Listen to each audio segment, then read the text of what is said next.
Before V-Mobile, buhay namin mahirap eh.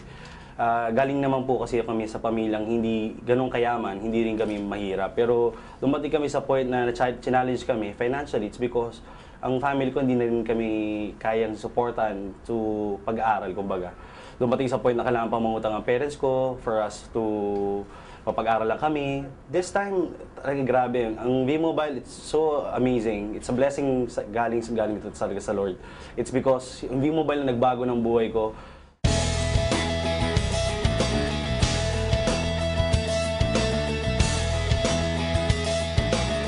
Lahat ngayon, nabibigay ko na rin sa parents ko.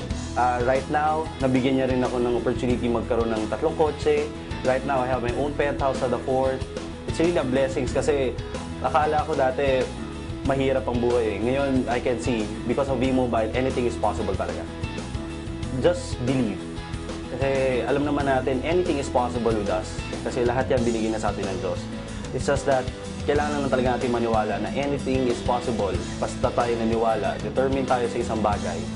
You have a passion in what you're doing, that's simple.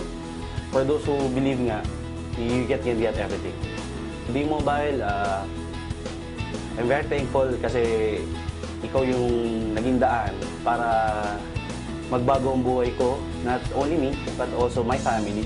At the same time, here in V-Mobile, ang dami-dami na nagbagong buhay because doon sa ginagawa natin. So, keep it up. Maraming salamat po and more power po. Sabi nga nila dito sa V-Mobile, lahat kami dito, payaman.